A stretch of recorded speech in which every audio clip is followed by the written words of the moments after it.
are bright and shiny in my mind. You got me loving, hating, crazy indecision in my mind. Welcome to the Fall Podcast, where the focus is on deer hunting, tips, tricks, tactics, and stories from across the Midwest. And now, here is your host, Aaron Blasey. Welcome to the Fall Podcast. I am your host, Aaron Blasey, and this is episode number 46.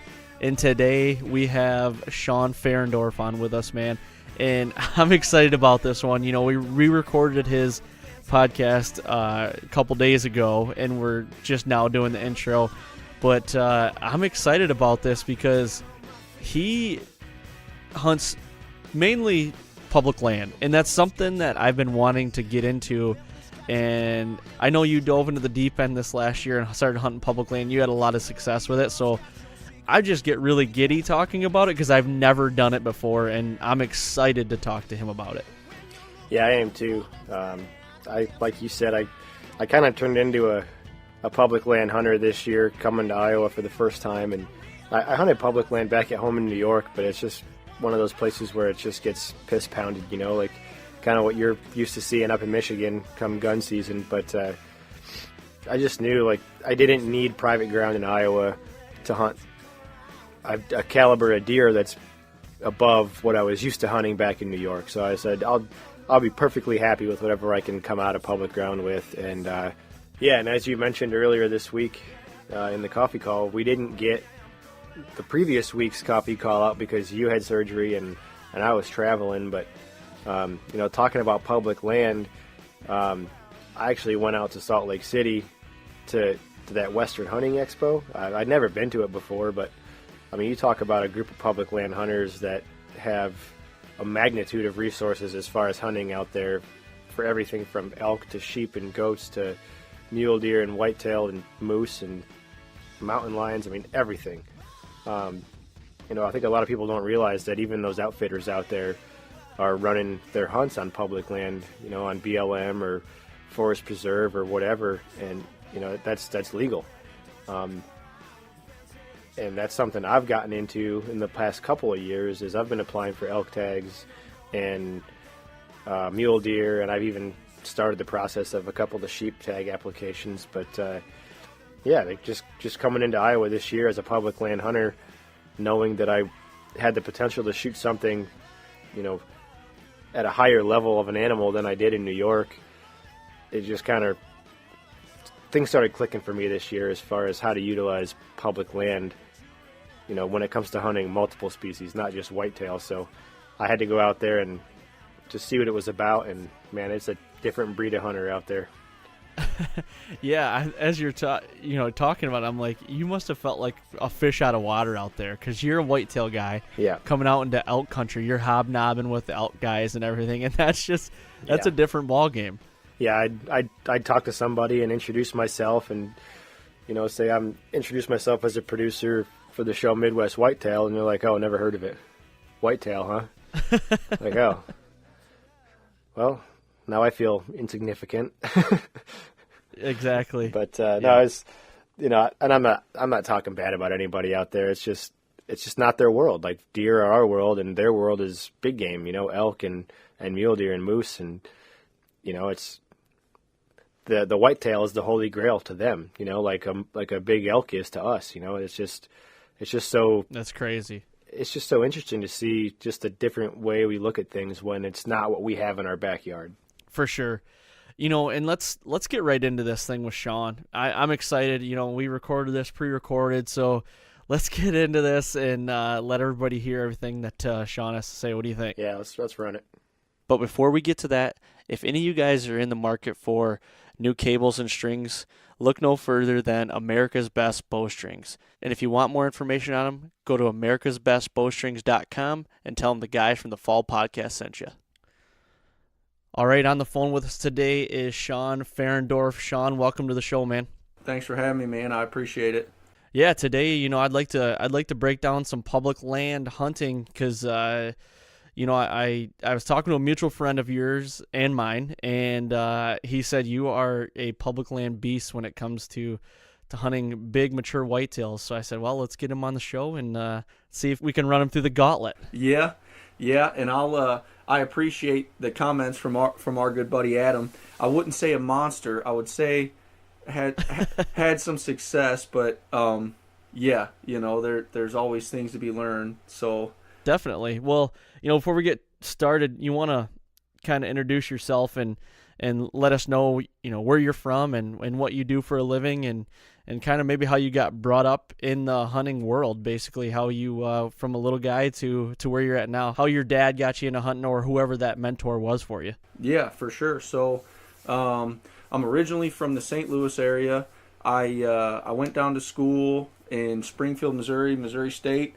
And honestly, I haven't been hunting as long as, a lot of people that are as ate up with it as, me and Justin, yourself, and, everybody else that enjoys to do it. But my parents bought a small farm in northern Missouri probably 12 years ago. So I was 8th grade, freshman in high school, something like that. And that's really where I started. And it was more of a weekend type deal. I didn't have a whole lot of time. I played sports growing up, so I didn't really get into it until I got to my freshman year of college, actually. And I was done with sports. I didn't really have a hobby to occupy my time.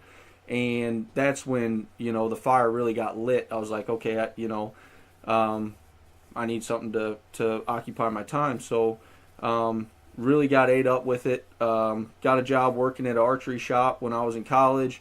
Got into it. The farm that I grew up hunting was, 4.5 hours away from school. So I started hunting state land that was right there around, the Southwest Missouri area, just because it was a lot easier for me to, get out of a 11 o'clock class or whatever it was, or on a weekend and just go and hunt something like that. So, did that for a couple of years, and then graduated from Missouri State with a business degree, and had actually accepted a job in the Springfield area, and had always been a fan of Midwest Whitetail. I watched a bunch of online shows, things like that, and saw their plea for interns, where they asked people to apply for their internship. So I was like, what do I got to lose? So I applied for it, and I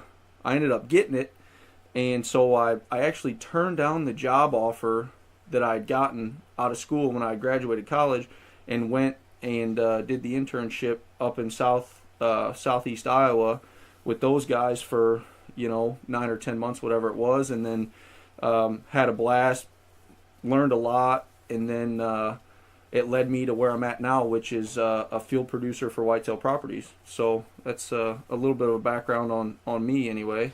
Well, that's a pretty cool little background. I mean, was your college degree in video production or anything, or what did you go to college for? It was not, man. It was a general business degree with a minor in marketing. I had done an internship with an insurance company, actually, believe it or not, there in the Springfield area where I went to school, and got offered a job with them, accepted it, came home for Christmas break, and had seen the internship offer on Midwest Whitetail's website, and I was like, that would be awesome. That'd be something, really cool to do, and decided to apply for it.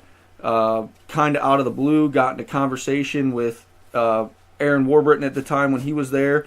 He was kind of in charge of hiring the interns, and I said, it kind of felt like it was going to lead to something, and we got a little bit more serious in our conversation, and I ended up turning down the job offer that I had accepted out of school, and really hoping and praying that I would get the internship, because at that point, I was kind of SOL if I didn't get the internship. And I found out late February or early March, that I'd be going up to Iowa and doing that. So it all worked out, but realistically, it changed the course of my career and my life, really, just kind of on a whim kind of deal. And here I am doing something that I never would have thought I was doing, and I had zero video experience going into that internship. I had never even picked up a video camera or, messed with an editing software or anything like that. So That's crazy you bring that up, because last week's episode was with an intern that just finished up with us, one of my good buddies, and he's still living with me in the house here in Iowa, and he's just kind of holding on, waiting for that first opportunity. But it's just a funny transition into the next episode here in comparison to last week. Yeah, I didn't even know that. I thought you had some sort of video background, or before you had went to Midwest Whitetail. So that's pretty crazy. 2 weeks in a row, we're talking to newbies. Yeah, and Cooper didn't have any experience either. I mean, zero, just like you. And like you said, it altered the course of your life. And I mean, he's still trying to find the right fit, and he's hoping to have the same effect. His degree is in recreation and tourism, so. Yeah. Yep. Well, cool. And I think all three of us can agree too. I mean, once you get into this, it's addicting. Oh, yeah. I mean, being a field producer and it helps being a hardcore hunters and stuff like that. But running cameras and producing and editing, like, it's just addicting, man. For me, it is anyway. Yeah. No, I agree. It's really cool to be in the field, see something, shoot it, and then bring it back and make something of it. Because a lot of what you do in the field and see in the field, as a field producer can seem, pointless, useless, or monotonous, whatever you want to call it. But then you bring all those pieces back, and when you put them together, if you're doing editing, then you're like, man, that's awesome. And then you build on that. Obviously, you get into a rhythm, and especially if you're shooting the content, like in your case, Aaron, a lot of the times you're shooting the content that you will ultimately be editing. You know what to look for, what shots to get, and all those pieces kind of fall together, and it's cool to see the end product for sure. Yeah, it really is. And Justin and I kind of, without getting too far off the beaten path, I mean, we talked about it last week. It makes you a stronger producer and shooter when you can edit, what you're shooting, just because what you need to do the next time, or what you did well that time, and how to grow, basically. Oh, 100%. Yep. No doubt. Well, cool. Before we get too far off, let's get into to this week's topic. And, you're not strictly, but mainly a public land hunter. I mean, you said you did hunt some private land, but, this last deer season, you had one hell of a year on some public land in Illinois.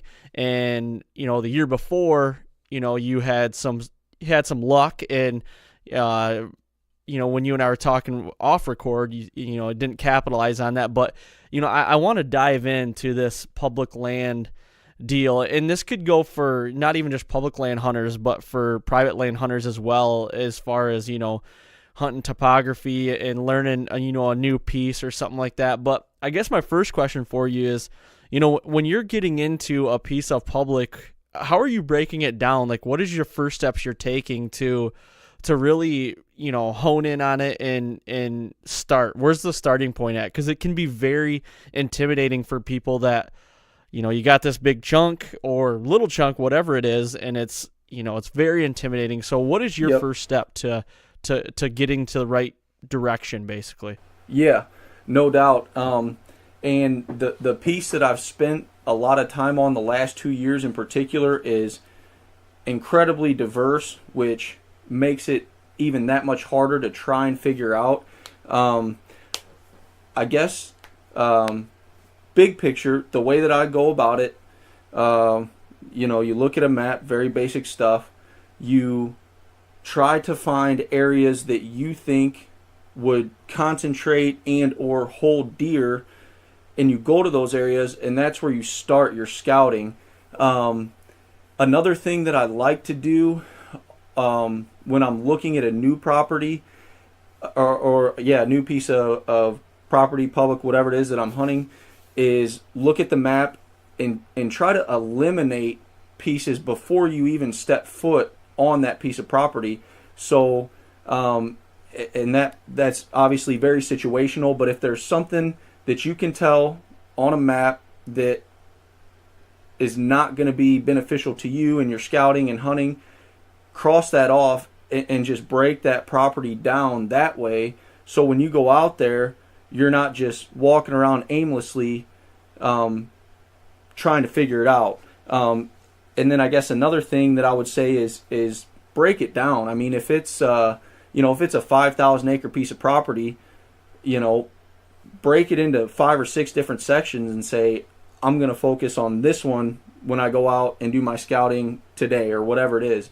And then the next time you go out, go and walk another piece of it and kind of break it down like that. And that's helped me to really try and break down a big piece, 4,000 or 5,000 acres. I mean, even 2,000 or 3,000 acres is a big piece. But the more that you can just kind of whittle away at that big mast and dial in on a certain area, I think the better that you're going to be and the less overwhelmed that you're going to be when you first step foot out there, to try and walk it and scout it. Yeah. And, so what are some of those things that you're trying to cross off? Like, what are the no-brainer when you look at a map and you see this, what are you crossing off to start with?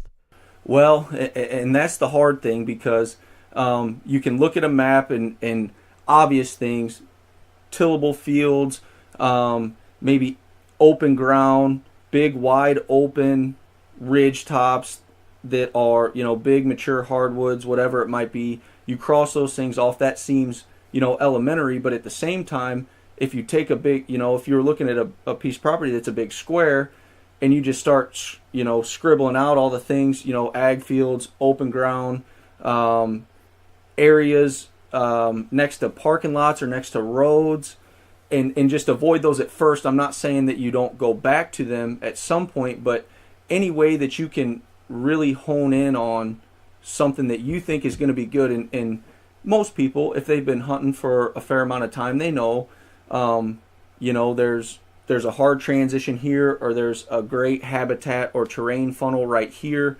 I'm going to go and look at that, and you just build off of that. And it takes so long to do. I mean, the particular piece that I shot both of those deer on last year is only 2,200 acres. And I kid you guys not, I've honestly walked that piece probably 50 times. I mean, there's certain areas that I've walked 5, 6, 7, 8 times and found new little nuances that I didn't notice before. And then there's pieces of that property that I've walked before, and I just said, I'm never going to step foot in here again. So it definitely takes time. But I think the biggest thing is just breaking it down, whatever way makes sense. I mean, obviously everybody's hunting different things, whether it's big timber, if you're in the South and you got pine plantations, or, you're hunting big ag country and you just got some draws with some little bit of wooded timber going through them. Just break it down. I mean, just try and eliminate whatever in your mind doesn't make sense for deer movement, holding deer, concentrating deer, whatever it might be. Just try and eliminate that from the get-go, and that'll make it a little bit less overwhelming going into it. Okay.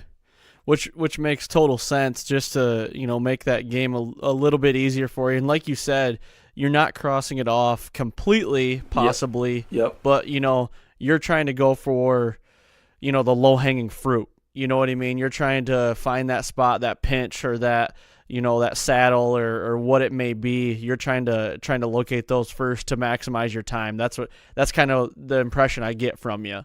No doubt. And I'm saying initially, I mean, completely from scratch, that's what I would do. Eliminate just the big negatives, whatever they might be in your mind or pertaining to that property. Eliminate them. It doesn't mean that they're gone forever, but to start, just whittle it down to something that you can chew on to get going. Right. I kind of was presented with this challenge myself this year. I just moved to Iowa, and we've talked about it a few times, but I don't own ground here, and I was like, there's no way I'm not hunting Iowa. I don't care where it is. So, I mean, I played the public land game this year as well, and I did the same thing.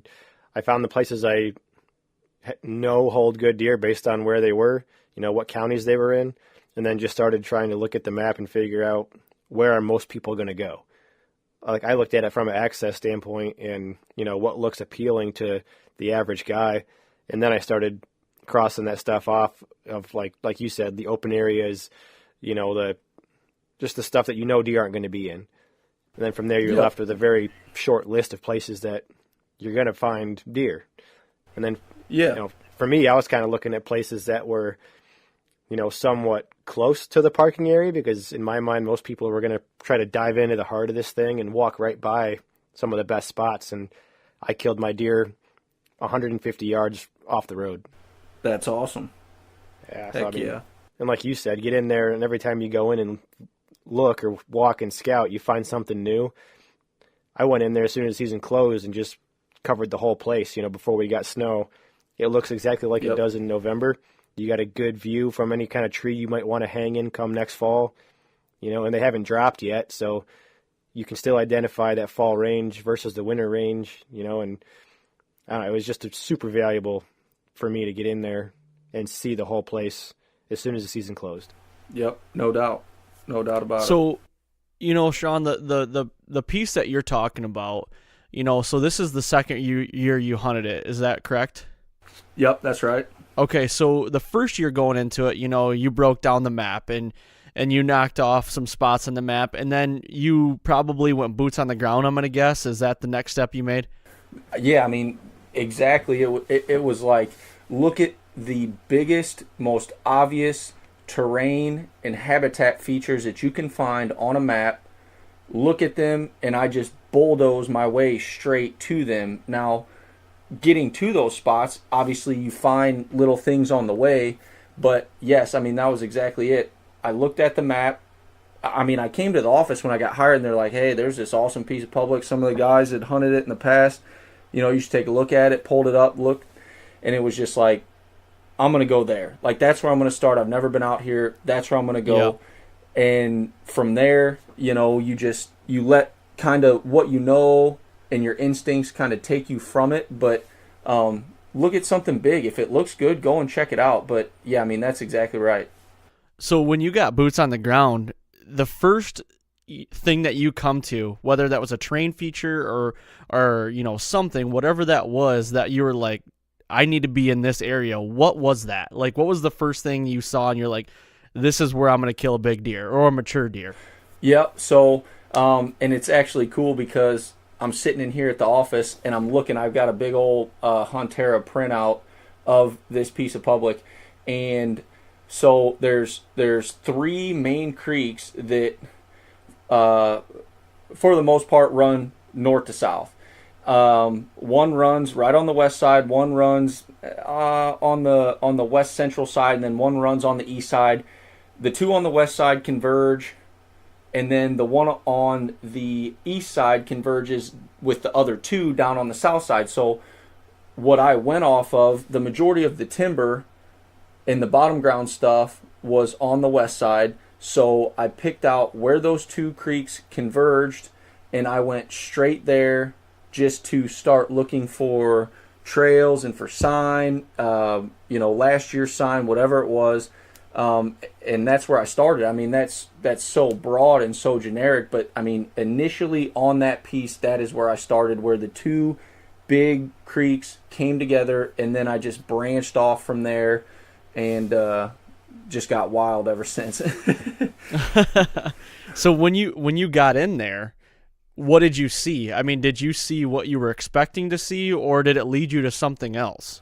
Yeah, I was just going to say that, not at all. I mean, in my head, I went in there, I'm like, oh man, these two creeks and drainages, they run together right here in this spot. Like this is going to be lit with sign, and there's going to be creek crossings all over the place, and sign from last year, old scrapes or rubs, whatever I could find. And I got there, and it was just like, kind of a letdown. I'm like, well, this isn't, there's not really a whole lot going on right here. But all I was looking at was the big terrain features. So then you got to start looking at the habitat features, and what is going to funnel those deer other than the terrain. In my mind, there's two types of funnels. There's habitat funnels and there's terrain funnels. And you got to kind of look at those things and go from there. But yeah, I would say as much time as you can spend on the ground, the better. Right. And now, when you found that, so you're obviously like, this is where I need to get a stand, or this is where I need to spend a majority of my time. Is that kind of what it was? Yeah. Actually, Adam and I carried a stand on our back out there that day. He went out there with me the first time that I'd scouted this piece, and we carried a stand, and we got to that big terrain feature that we thought was good, and we hung a stand just off the creek, close to a bunch of old rubs in a bottom, and we thought it would be good. Well, it turns out I didn't hunt that stand one time last year. I ended up going into another spot based on the map on the other side of the property, and having a couple of really good hunts. There was a 3-day, I had a 3-day window in between work and filming that I went out there and had a bunch of good encounters, and ended up, like you and I had talked about the other day, Aaron, missing a really good buck. And ultimately that led me to a bunch more scouting and successful hunts, really. I mean, this past year. So that leading you to the new area, going into this year, you knew that's where you needed to be. So, going into this season, what were you looking to get into? I mean, were you going to go right back to that same tree? Were you going to, just kind of sit back from that area and just kind of see what happens, then kind of move in? Like, what was your game plan, to get aggressive or just stay back a little bit? Yeah, so what happened was I completely switched gears. I went to a part of the property that I had spent, little to no time scouting. So let me back up. So when I first started hunting this property, I got hired here in March. I didn't go out there and scout for the first time until like September.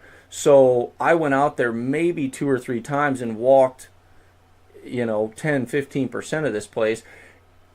And when I went back out to hunt for the first time, I said, you know what? This spot looks good on the map. I'm going to go out here and I'm going to try it. It turned out really good, and ultimately it led me to the success that I had this year, just because I went out on a whim, had a couple of good hunts, saw how the deer were using the property, threw a trail camera up earlier in the year. This was early October when I put a camera up, pulled that camera at the end of the year, got a bunch of good inventory on top of some good hunts and a nearly successful hunt, and then really dove into that particular part of this property.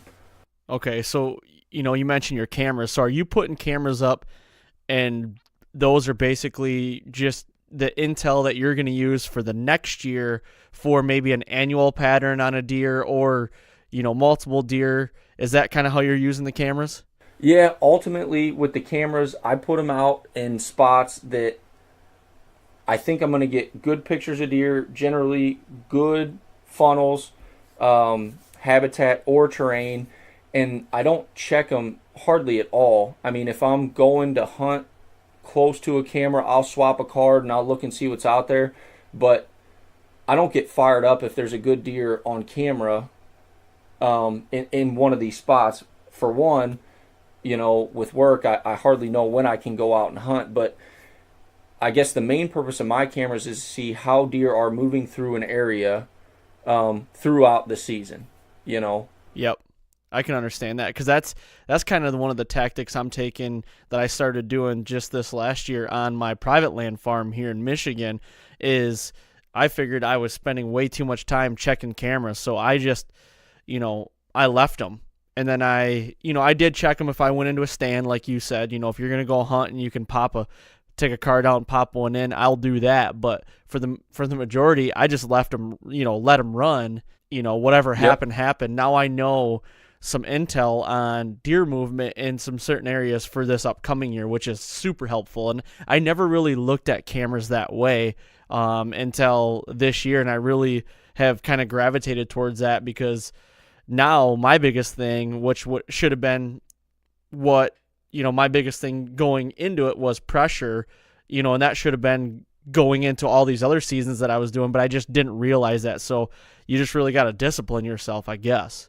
Yeah. And that's where I'm at too. It's, like I said, if I'm going to be in the relative area hunting close to a camera, I'm already there. So it's not a big deal for me to walk up to it and swap the card. But, I put all my cameras out right around Labor Day, first week of September this year.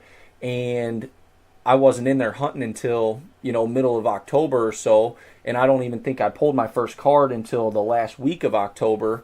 So I just like to let them run, because if you put them in a good spot and you know that deer are going to be moving through there, then you're going to see how the deer are using that area, in particular bucks, and then you can take that information. It might not be the same buck next year, but general movement patterns are going to be the same in a certain area, right. Yeah, exactly. Justin, is that kind of what you were doing this last year as well? I mean, I don't think you and I really talked about cameras. Were you using cameras?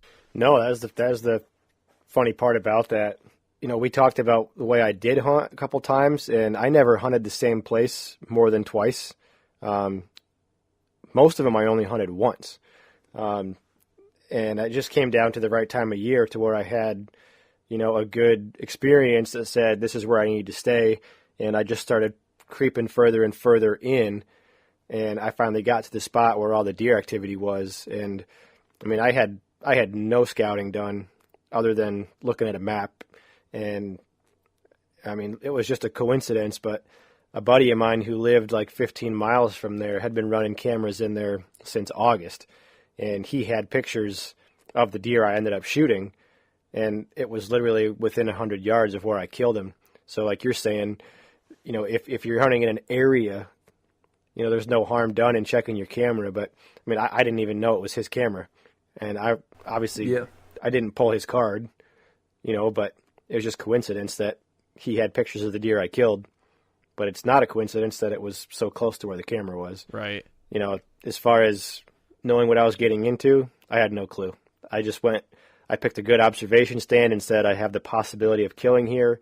If not, then at least I can see how they're going to use this section of ground to move.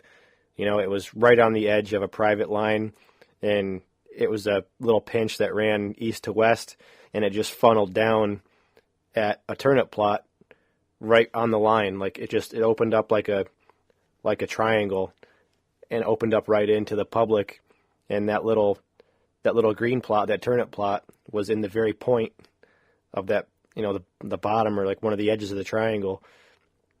And I just got myself as close to that line as I could to where I wasn't trespassing, but I was catching all the deer that were coming out of public into that green plot.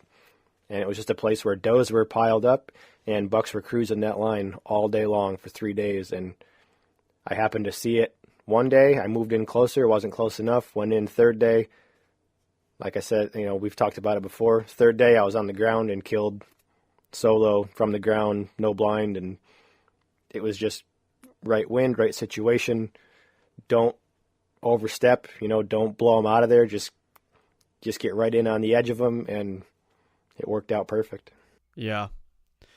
So, Sean, I mean, going into this year, like you had alluded to, us three, we, with the type of job that we do, we don't know when we're going to be able to hunt. It might be like, coming up today, you might be like, oh, I can hunt tomorrow for a couple hours. So with that being, possibly a detriment to, your planning and everything, what was your, plan going into the season to hunt? Were you going to try to hunt a cold front, or were you just going to try to dive in whenever you could get time to hunt? Yeah, I mean, like you said, schedule-wise, our schedules are so vulnerable in the fall, especially for us. If we get a call from somebody that's on a deer, we got to go and film them. So I really tried not to base what I can hunt on weather or time of year or anything like that. I just try to get myself as close to where I think bucks are going to be at as I can. And I mean, I think most people do that as well. But yeah, I mean, I had a block of 8 days that I wasn't scheduled to film anybody in late October. I think it was like the 22nd through the 31st or the 24th through the 31st, something like that. And I knew that I would be able to hunt those days. And yeah, you just gotta take it as it comes, really, for us. So I don't try to base it around weather and things like that or time of year so much, just because I can't. I mean, I physically can't with work, but whatever you can do in the off season to get yourself as close as you can. Yep. So when did you push into this, this public this year for the first time to hunt? When was that? Where'd it fall? So I want to say, like I said, I want to say it was probably the 21st or 22nd of October, and I had an 8-day window that I wasn't scheduled to film. I had talked with our production manager. I said, hey Mark, as long as somebody doesn't get on a deer, I mean, I'd like to block this time off to hunt. And he said, yeah, no problem. Well, it ended up working out that I had that entire time frame to hunt. And so that was when I started. I did hunt mornings. I did have some really good encounters. And I don't want to jump ahead, but one of your questions was, do you hunt bedding, or do you hunt travel or funnels or close to parking lots? And I'd really thought about that, and it relates to both of the deer that I shot this year. And I would say that it's more of an opportunistic type hunting is what I do. I mean, I try to get myself as close as I possibly can when I have the ability to hunt, and then make adjustments on the fly, basically. And that led me to both of those deer, as we had talked about on the phone the other night. But yeah, opportunistic is huge for me. I mean, you can walk every square inch of a piece of ground, and you can have a tree picked out, on every acre of a piece of property that you think you're going to kill a deer on. But until you get out there and hunt it, I mean, you really have no idea how the deer are moving or where you need to be, in my opinion. Right. So going in on that, the 21st, what did you expect, and what did you see? Were you seeing a lot of deer? Were you seeing good deer? Like, what was the deer movement like? Yep. Yeah, so I was seeing, when I first started hunting out there this year, I was seeing a lot of good, 1.5-year-old, 2.5-year-old type deer, bunch of does, knew I was in the right spot, good movement early in the afternoon or later into the morning, going back to bedding. So I knew I was in the right area. I didn't quite know what was missing, I guess, at that point. And then actually, relying on cameras a little bit, I had a camera set up close to a spot that I knew I was going to eventually hunt in the fall. And I had hunted a couple of mornings and a couple afternoons in the relative area, within 300 or 400 yards of where I had a camera. And eventually, on an afternoon hunt, on a morning hunt, I ended up pulling cards and checking that camera, and there was a couple of really good bucks on it in daylight. And I said, well, shoot, where are they coming from? Where are they going? How have I not seen them? I mean, I've literally been in this area hunting, the last few days, and they were on this camera in daylight. And I really took that and went back and kind of marinated on it and tried to figure out where they might be, and ultimately it ended up to shooting that first buck. So coming into that, like, what day did you shoot that first buck on? Halloween, the 31st. Halloween. So leading up to that, what were your steps that you took going into that day? You saw some good bucks on camera, so you relied a little bit on that. And then what was your next step to get in there? I mean, were you probably excited to see that were some good bucks on their feet in daylight, and, typically they say, it's, in that time period, I love the 25th through the 31st. It's probably my favorite time to hunt because any mature deer in the area, whatever it be, whatever area that is, that's when you're going to see them, in my opinion, on their feet in daylight, because they're usually the ones that get the first doe that comes into heat. And, you're getting them right before they're getting really unpredictable in a way when they're just running all over for does. So knowing that, what was your plan of attack to get in there leading up to the Halloween? So, I mean, and I agree with you, Aaron, 100%.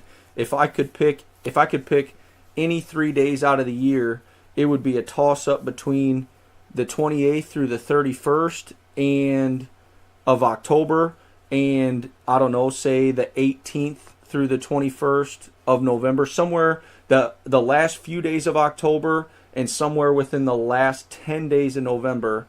If somebody said those are the only 3 days you can hunt, it would be, I'd have to flip a coin for those 3 days. But anyway, so basically I went in after I pulled that card, and I went in and I hunted a morning, and I basically scouted my way out of the spot. So as opposed to just going in and sitting and trying to get out clean, this and that, it's like I got a bow in my hand and I got a tag in my pocket, so I might as well kind of sneak around the woods and see what I can figure out. So this was probably on the, I don't know, 26th to 28th of October, somewhere in there.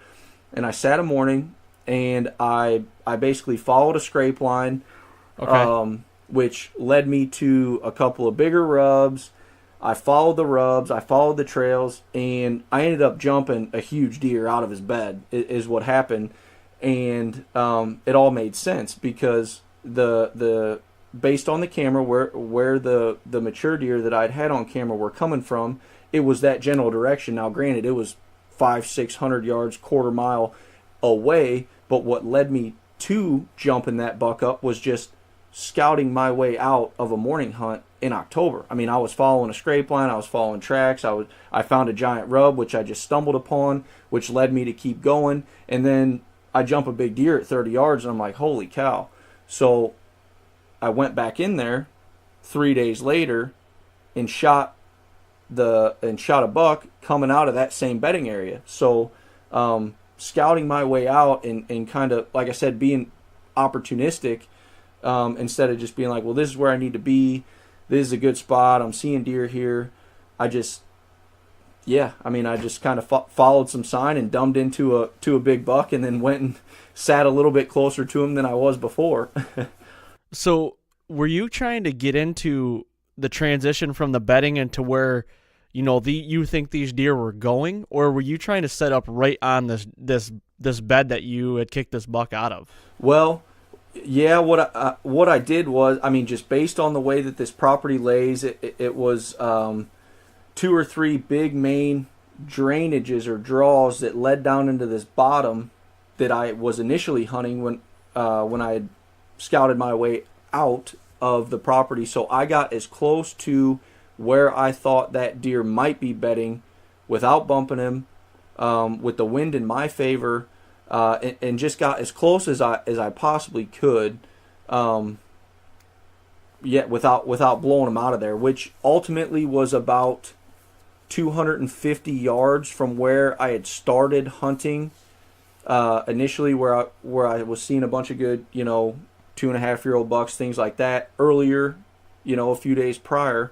So it just took a little bit of fine tuning to get close enough to shoot one in daylight. I mean, that deer or those deer, whatever it might have been, could have walked by that tree as I was walking out, the first couple times I'd hunted it, but I just wasn't close enough. Yeah.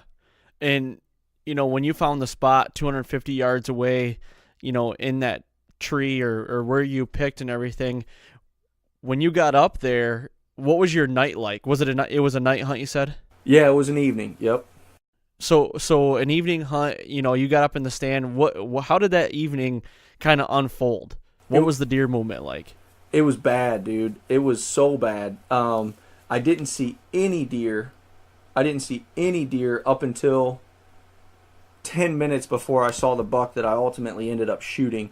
And I actually had a deer that was completely upwind of me, across the creek bottom, up on a ridge.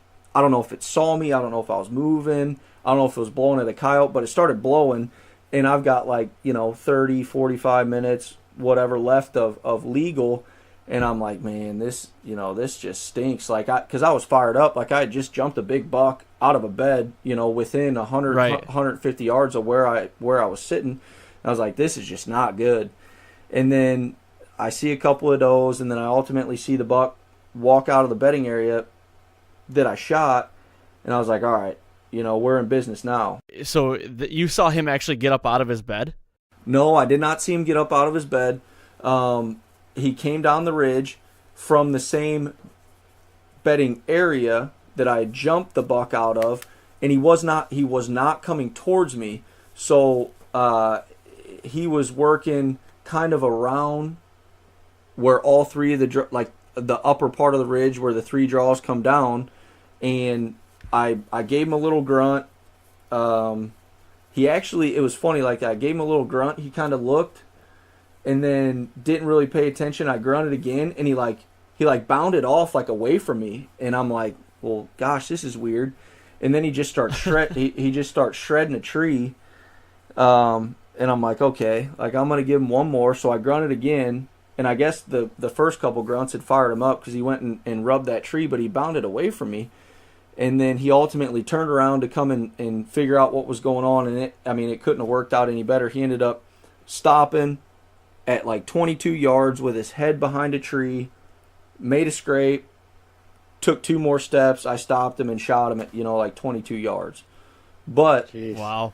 But none of that would have happened if I hadn't just, taken the opportunity of, getting out of the tree of a fairly slow morning hunt in October, followed some sign, jumped a deer out of a bedding area very close to where I was hunting and where I thought was the right spot based on my scouting.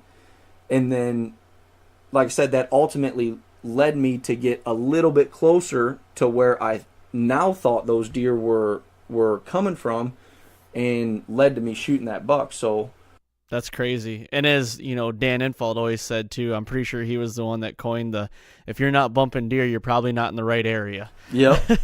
Yep. And that's funny too. I was actually on the phone.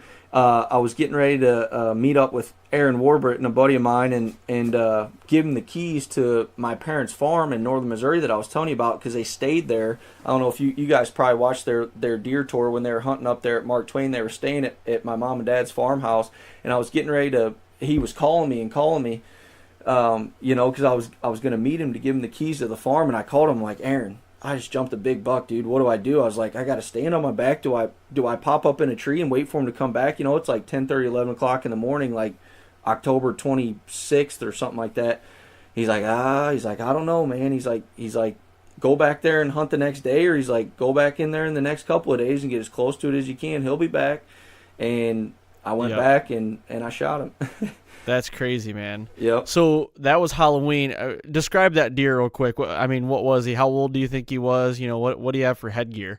Oh, dude, he was a old, as we would call, just a poop rocket. He was yeah. big bodied, big thick neck, scarred up, broke up, and realistically, I don't know. I haven't scored a deer in a long time, but he was literally probably 120 inches. But in my opinion, and in the opinion of a couple of friends of mine, and even the guy that I brought to have him taxied, he was probably a 5 or 6 year old buck, but could have been 8 or 9. The thing was old. So right. When I saw I love those shit rocket deer, man. I love being put on those old deer. Yep, and that was the thing. It was like a couple 4 or 5 days in a row of solid hunting. Walking the property from February up until September, it was just like, there's no way I'm passing this thing. It's the first buck that is mature that I've seen out here. It's like, I'm freaking hammering this thing. There's no way I'm not. Right. So, you got your first buck down of the year. Now, what is your game plan going forward leading up to the next buck? So, this was, back to rewind 2 years ago, where I had the really good encounter where I missed the deer, where I had a couple, 3 or 4 good hunts in a row. I had ran a camera there 2 years ago and taken inventory after the season, seen some really good deers, kind of put together a little bit of how they had moved through there. I had set another camera there this past season, and I really hadn't gone over there a whole lot. So after I shot that first one, which was basically on the west side of the property, I kind of migrated over towards the east side of the property that I kind of felt like I had a little bit of redemption, in me, that I had to get after missing that one in 2017, I guess it would have been. And so I kind of migrated over to the east side, and to my surprise, there were some crazy deer that were on that camera. Like, I didn't really mess with the east side at all. I'm like, I'm going to wait till later in the year. Like, it's early a little bit. I'm kind of, futz around the edges or whatever. And then I shot that buck, and then I migrated over to the east side, and I'm like, holy cow, like I've been missing out on some stuff over here. Right. Now, why did you stay off the east side? What was telling you to stay off there until late season? Was there more food over there where you think it was going to be, more of a bed to food pattern or a feeding pattern? Or, what was your plan of attack? Yeah, so I mean, really, the only reason I stayed off the east side is because of the very little bit of information that I had to go on from 2 seasons ago, which were the 3 days that I hunted it, which would have been the 9th, 10th, and 11th of November. And I had some incredible hunts, including missing that buck on the 10th.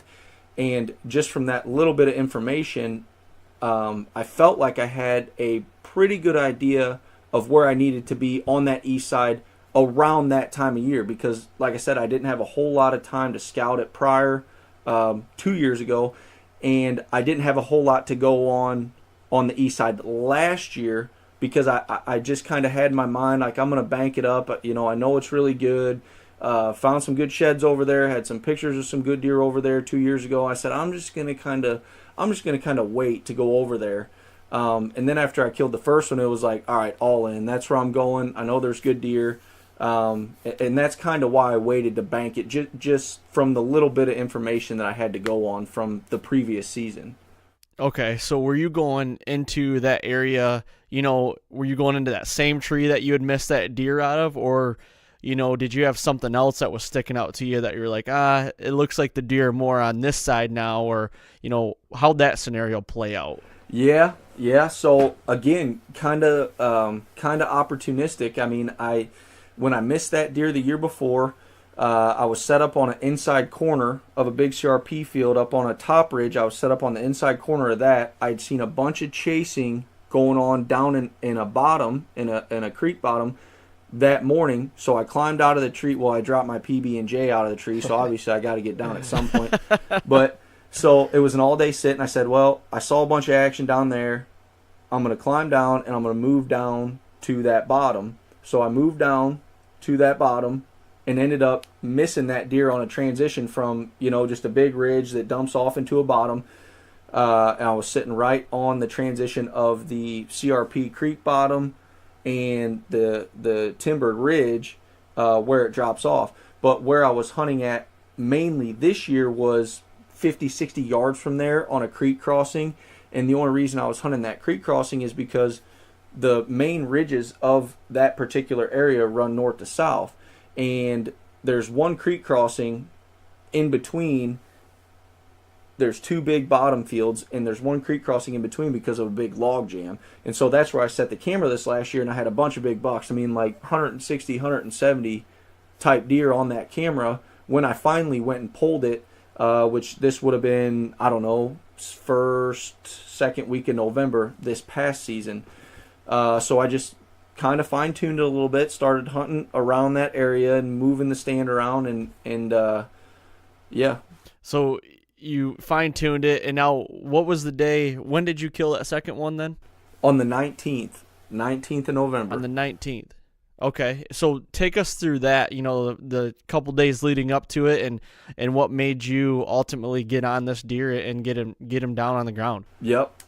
So, and again, within, this is all within a couple hundred yards of where I had missed that deer 2 years ago, and I'm kind of picking and choosing spots based on wind, obviously, and based on sign that I had found throughout the early part of November when I was hunting it, which was, a handful of days.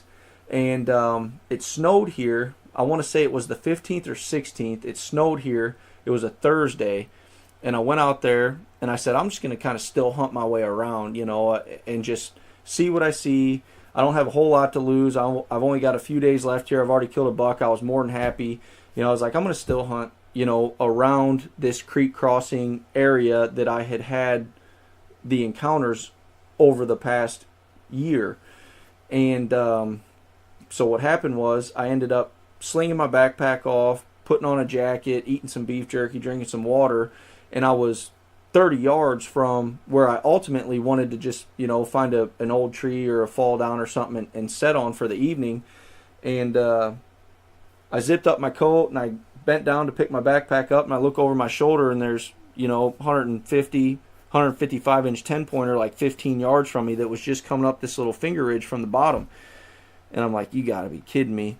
So he walks by. I mean, he had given up on me pretty quick, actually, and he got about to where I couldn't turn my neck any further behind me, and I go to grab my bow and I turn around to draw on him, and he takes off, and I'm like, gosh dang, you gotta be. I would have been the biggest deer I ever killed in my life by far.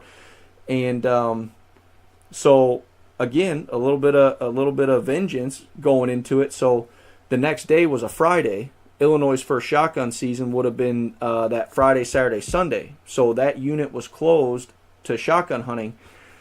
And I was pretty bummed out about it. I said, all right, that deer, that buck did that for a reason. So I went back out there on Monday, the 19th, and I set up in a tree, that I probably could have spit on from where that buck picked me off on the ground. And the second deer that I shot out there ended up walking the same little finger ridge coming from the bottom up to the top, and I shot him at like 15 yards. I mean, he did the exact same thing that other buck did 4 days later. I mean, just totally a spot that I'm going to be at next year at some point, just based on what I saw in the couple times that I was out there. That's crazy. And now that's just a terrain feature that you found that those deer just religiously, that's part of their travel corridor. Is that kind of what you've discovered then?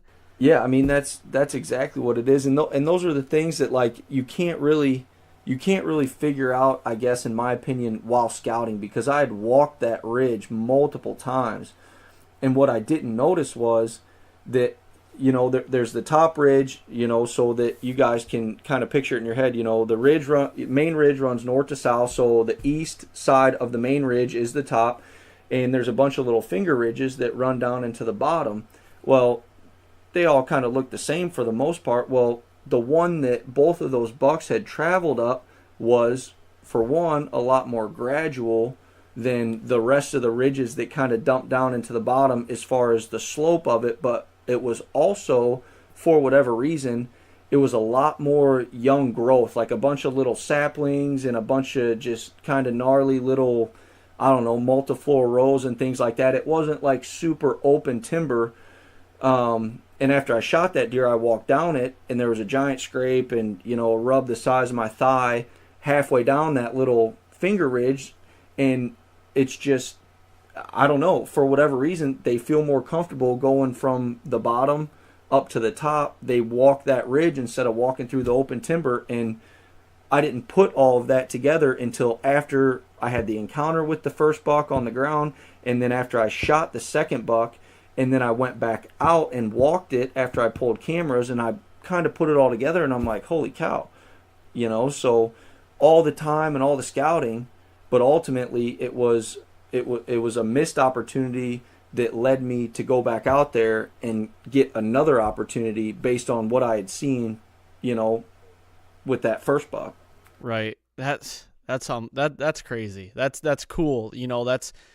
It took you kind of messing up twice in a way. You know what I mean? To really honing in on this. And that just goes to show you, like, year in and year out, it's just, going outside of the box. Like that morning that that evening that you bumped that deer, you were kind of going outside the box. You were going to still hunt and sit on the ground. Yep. And you just happened to find, or, uncover a stone that was like, wow, this is where I need to be, and same thing with the first one. That's cool. And that, that just goes to show you, get out of your comfort zone a little bit. And, just when you think you might have them figured out, you might not, and there's more stones to overturn or, or uncover, if you will. And that's just really cool. And so getting that second deer down. Well, no, and to your point too, I guess, anybody that's listening, it's like, yeah, shoot, it's like you go out and you hunt, if you mess up a hunt, but you have a really good encounter, don't be afraid to go back there and try and figure out why that deer came from where he did, or why he busted you, or whatever it might have been. And then, conversely, if you're out and you're hunting, don't be afraid to follow some sign and to scout and to maybe learn a little bit more on your way out. I mean, that's all I was doing. I was like, well, I'm going to follow some sign, and it just snowballed into me bumping that deer, which ultimately led me to shooting that buck. I mean, I would have never moved the stand 300 yards to the north to get closer if I would have not followed that sign and bumped that deer. I just wouldn't have. I mean, there's no way. Right. Yeah. That's a great way of putting it, because you think to yourself sometime, it's like, man, if I go in here and if I blow a deer out, he's gone. He's 3 counties to the north. He's never coming back. Us as hunters overthink all that stuff. I mean, that's probably the number one thing that hunters, in my opinion, do, me included, overthink way too much. And, and you kind of hit the nail right on the head there. Yep. I mean, don't overthink it. I mean, I'm telling you, I was half tempted. I mean, when I watched that deer get up and bound off, I heard him stop 30 or 40 yards. And from what I could tell, he was circling around the knob. He was up on top. He was circling around the knob to try and get downwind of whatever had just bumped him out of his bed. And I sat there for 25, 30 minutes with my release on my bow, ready to draw, because I literally thought he was just going to circle around, try and get downwind, and get back into that bed that I just bumped him out of. So, yeah, and ultimately he was back in there a few days later. Now, I don't know if it was the same deer, but they were back in that bedding area. Like, I did not blow him out of the county. He was not that worried. He didn't smell me. He didn't see me. He just heard me crashing through the woods. And, yeah, I mean, you can't be afraid to bump them. I mean, if they're comfortable in an area, they're coming back. I mean, especially, if a deer is comfortable, they're coming. And especially if they escape from you, whether they smell you, whether they see you, if they escape, in their mind, they won. That they're safe there because they got away from the threat, so they're coming back. I mean, and it reminds me so much. And I mean, you're friends with Aaron, so I mean, this story. Like when him and Zach bumped that deer on the river a couple of years ago, the deer went thrashing across the river, up the bank, looked back, and then just kept going. And they went in the very next day, I believe it was, just further in, the same location they were going in the first place, and had an encounter with that exact same deer the next day. Like they were within 100 yards of that deer, bedded, less than 24 hours after they bumped him out of his bed. Yep. So I mean, it's that's exactly right, dude. And I'm firm in that. I mean, a lot of people do talk about, you bump a deer, you're shit out of luck going forward, but I disagree. Yep. If you bump a deer and they get away, and they're, in their mind, they won. That bedding area is safe because they had a threat and they got away, and they're good, and they're going to be back in there. And like I said, it was just so crazy that I was going to bring Aaron the keys, and I called him. I said, Aaron, I called him back. I said, Aaron, I just bumped a big deer. I got to stand on my back. What do I do? Do I climb up in a tree, wait for him to come back? He said, you can climb in a tree now, or you can climb in there in the morning, but I would definitely be back in there in the next few days because he's not going far.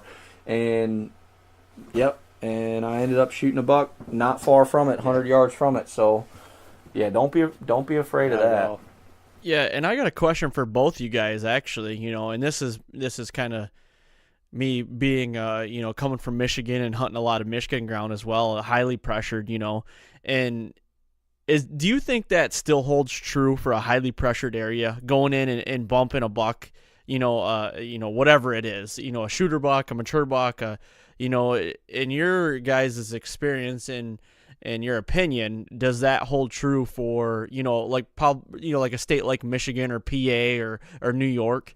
And I would have to say that hunting a highly pressured area only increases your chance of seeing it again, because you're not the only one doing that. Somebody's probably coming in from, one of 10 other directions, and if that deer's not on his way back to the bedding area, later that night or after the encounter you had, someone else is going to do it unknowingly, just the same as you did, and going to want to go back to where he came from. So, I mean, whether he comes out of the bed like you bump him out of, or if he comes out of the sanctuary that he ran to after you bumped him, I mean, that's just my opinion. Deer density is going to have more to do with that, I think, than pressure is on that piece of ground. But, my answer to that would be the more there's gonna be a point where there's too much pressure that's probably not going to hold true. So I will say that. But if you're hunting smart and you're just trying to compete with the other guys that are doing the same thing, I personally think you're going to do more damage if you're hunting a private piece of ground and you bump that 1 5-year-old that you know is in there. You know, that's the difference in pressure, I think, is if you do it once in a year, he's going to know, well, he knows I'm here. But if it's happening to one deer on a piece of ground that's got a lot of pressure where it happens multiple times, I think he's going to feel more safe and know that he's just got to keep moving. Yeah. Right. Yep.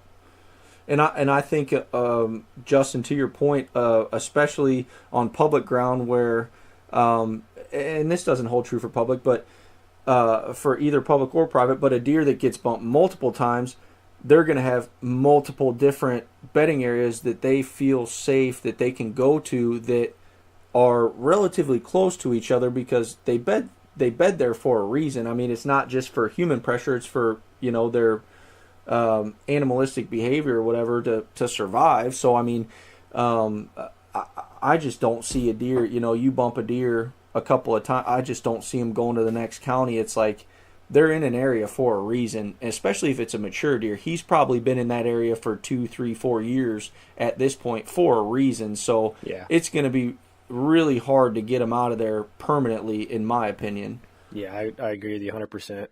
Yeah, I was just curious because I've never hunted public land. We had talked about this before, and I really wanted to get into it this last year. Didn't really have much time to put forth the effort to do it, but it's something that obviously it's still on my radar. And there is some good public land around here. I know there is. Talking to some guys that are really hardcore into it, and some big chunks, some 3,000-4,000 acre continuous pieces of land, and Sean, like you and I had talked off recording, it's intimidating to go in there and start. And where do you start from? Like we alluded to, the first question of the podcast, and it's like, where do you start? So that was just one of my questions. And, Justin, I agree with both you guys on, possibly having a 4 or 5-year-old on a private piece because, my 1 acre farm here in Michigan, the pressure around there is not like it is everywhere else. In Michigan, there's not a lot of bow pressure in that square mile, hardly at all, actually. And if I go in there and bump a mature deer out of there, then yes, I agree with you. I feel like that he could be gone. Yeah. And it's a lot of little woodlots around me, and he could go 4 woodlots over, and I may never see him again. Right. So I do agree with you on that for sure. Yeah. Yep. I mean, yep.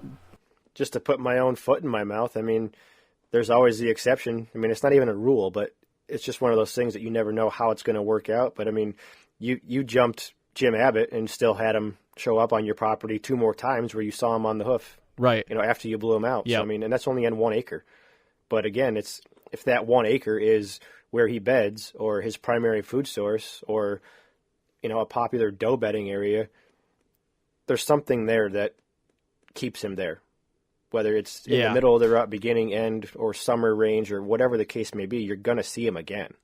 Yeah, and that's the crazy thing, alluding to that, I shot him on the 13th of October. Right. And he ended up coming back, and he came back, he bedded there. I saw him, I think, 3 more times, couldn't get on him. I kicked him out of his bed, that I ultimately made 4 deer. I did a lot of TSI in there and hinge cutting and everything. I kicked him out of that bed, and and he ended up getting hit by a car literally a couple 100 yards from that bed. Yeah. It's just one of those things. It's crazy. And he was a 4-year-old, so it's like, and I think a lot of it has to do with the type of deer as well, like humans.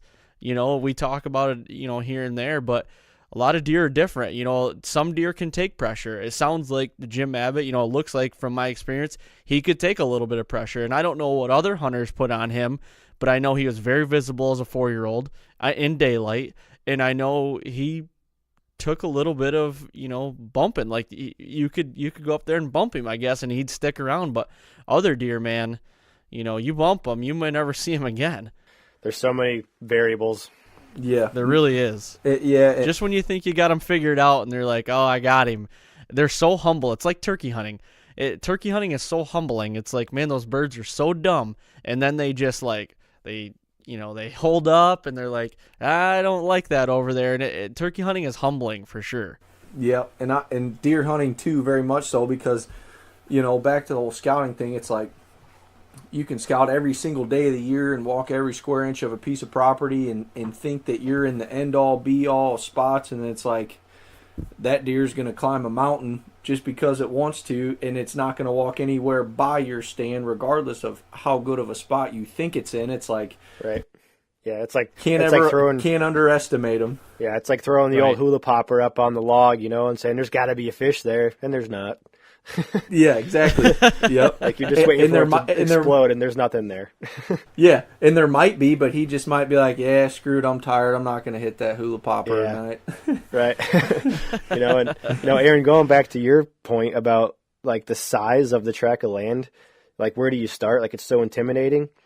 Like I've tried hunting the Adirondack Park back in New York, and it's a lot like the UP of Michigan, where it's just so vast, and it's like it's almost like it's a boreal forest. So like there's a lot of hardwoods like ash, maple, beech, with your kind of lower land, soggy areas where you get a lot of the red pines, and it's just so hard because there's no rhyme or reason. Like there's no food plots, there's no drain. There's drainages and creeks and stuff, but it's just there's no edge. There's no edge habitat. That's what I'm going to equate this to, is there's no edge.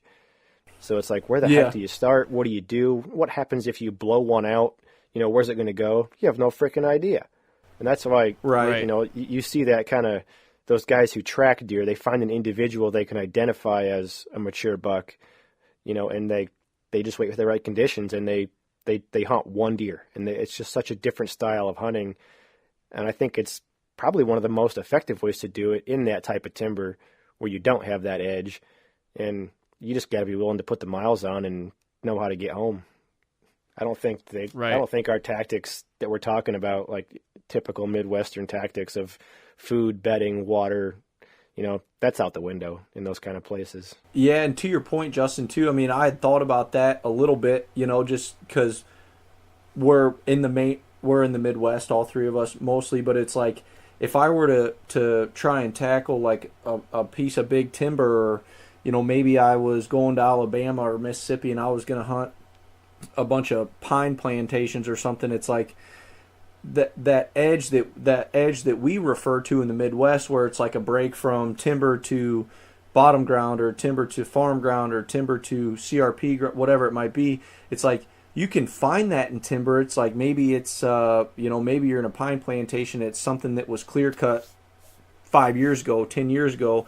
That in between what was clear cut and the new pines is an edge, or maybe you're in big hill country, and it's like maybe there's old forest versus somewhat younger forest. So I mean, you can find it. It's going to be a lot more discreet than obviously an edge in the Midwest where you've got just a hard break. But if you just kind of look at the terrain and the habitat, I mean, you can find a little bit of edge, and that's a great point.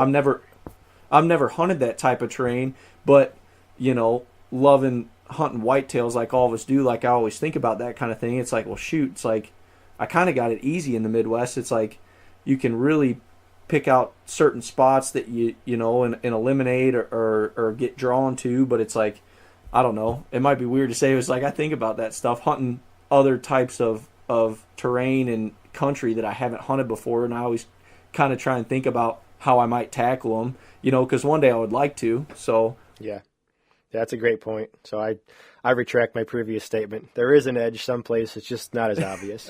No, so and I'm sorry, Justin. I was not trying to like. No, you're good. You're good. I was just thinking. I totally know what you're saying. Yeah, I was just thinking. I mean, and I was looking at the questions and earlier, and I was thinking about it. I'm like, well, shoot, it's like we're in the Midwest. It's it's edge and that's habitat funnels and train funnels. Right. Yeah, I used to say this to myself before I got into this business. It was like, man, I'd love to see those guys come up here and try to hunt, in the Adirondacks, or like, come hunt dairy country, like where we don't grow alfalfa or soybeans, like where the Orange Army comes out opening day and drives every piece of timber they can find. Like, no one does that. And in my mind, when I was saying those things in my younger days, it was, because I didn't ever have the experience that there is out here. And like you said, we almost kind of have it made out here because there's so many options as far as how you can hunt these deer that are out here. And it's just, and conversely, I can tell you right now, even having grown up there, I couldn't go up to Vermont or Maine and hang with the Benoits. Like, they'd run circles around me. I have no idea what the hell I was doing. So yeah, I'd say you could give me a month and something like that, and right. I'd be lucky to probably see a deer. Yeah. Yeah. I mean, so it's, well, and you guys talking about edge, I'm going to go back to it a little bit and kind of put into perspective on my farms here in Michigan. I've mentioned it a lot. My 1 acre farm, which is 120 acres, but I've got 1 acre of timber on it, and it was just timber. And I'm trying to, last winter, this time I went in there and I wanted to create a honey hole. And what I kind of did by accident in a way, I did a lot of hinge cutting with some help, and we created an edge in the middle of this thing, and I put a camera in there, and it sat there all summer, and it's still there right now. And I pulled it, later in the year. I wasn't going to go in there, and I just want to see what the deer were doing. Every deer, 3 years old, 4 years old, even a 2-year-old was in that edge at some point this fall, bedding in there and moving through there in the daylight. And there's a reason why, because I went in there and created an edge, created more food, and now I just got to figure out how the hell to hunt it, because I'm kicking deer out as I get close to it. So I just got to figure out that now. So it's like just kind of narrowing it down. And even on my family farm, I put a camera in an area that I've never really been to. I've hunted this farm my whole life. Put a camera in there and in a spot we really wanted to check out, and it was on the edge. It was new growth to it was basically a transition from a clear cut that is now new growth popple shoots to a more mature woods now. And I found out that from October 18th till the 28th of October this year, there was 13 different bucks all in daylight moving through that edge. And now I know for next year I'm going to be honing in on that spot. You'll probably have a stand over there, huh? Yeah, exactly. I will. Yep. If you can't find it, and if you're allowed to create it, try to create it, I guess. Yeah, that's a really good point for sure. Creating edges. If you can't, I mean, totally different world, Aaron, that you've got than what I've used to. With tiny little wood lots in big open country like that. I mean, that's tough. I mean, that's really tough. It is, and you're trying to basically catch a deer cruising. Really, that's what you're trying to do. I'm trying to hold those in a way, but I'm also trying to, with the 1 acre, I do have a group of does that lives in the area.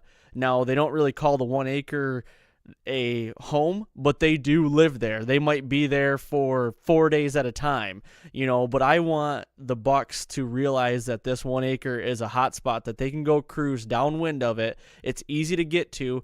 It's a transition from different woodlots that hopefully I'll be there when they come in there to scent check that thing and ultimately get it done, so that's kind of what I'm trying to create. But ultimately what ended up happening is all the deer want to bed in there now, which is good. Like, that's fine, because I'm trying to hold deer on a small little piece, and it's working. Now, like I said, it's just trying to figure out how the hell to hunt it, and going from there, really. That's the bit, and I guess to kind of build off that, Aaron, I think that's the biggest thing. Back to ultimately what we started the conversation with is, how do you break down a property, a big piece, scouting, this and that? It's like, well, I mean, just don't be overwhelmed by it. It's like, you got a big piece, you're probably not going to figure it out in that first season. I mean, and if you're successful in that first season, then good for you. You did something right. Maybe luck was on your side, but it's like, I don't know, stick with it, because ultimately every single time that you hunt, every single time that you go out there, any improvements that you do if you're on private land are going to help that. So it's like, I don't know, it took a really bad season for me, not a bad season, but an unsuccessful season for me to really like shift gears and be like, all right, I'm gonna figure this place out. Like I'm not gonna let another opportunity slip through. So it's like, yeah, I mean, it's just like stick with it. I mean, just don't get down if you don't have success initially on a new farm or you're hunting a new piece of public, whatever it might be. For sure. That's a good point, man. And I think that's a good point to leave this conversation right here.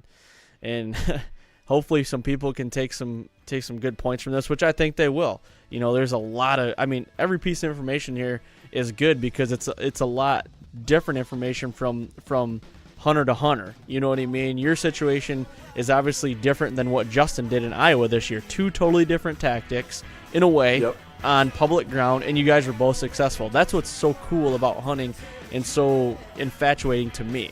You know what I mean? Yep. And Agreed. I just think it's awesome. So I want to thank you, Sean, for coming on and doing this, man, and I appreciate it. And maybe we can do this again and kind of maybe break down when you shoot that 200-inch this year, maybe. Yeah, that would be awesome. Hopefully I'm on them. I'm gonna keep scouting. I went out today. I walked. I don't know, the old pedometer on the phone said I put on 6.7 miles. I found a shed that was 2, maybe 3 years old. Is all I got out of it. But I walked a couple of spots I hadn't been into, and I might have figured out a little bit more for next season. So that's what it's all about, There you go, man. That's cool. Well, again, buddy, we're gonna cut you loose and appreciate you coming on and doing this, and we'll stay in touch for sure. Yeah, no doubt. I appreciate it, guys. I had a good time. Yeah, thank you, Sean. It was awesome.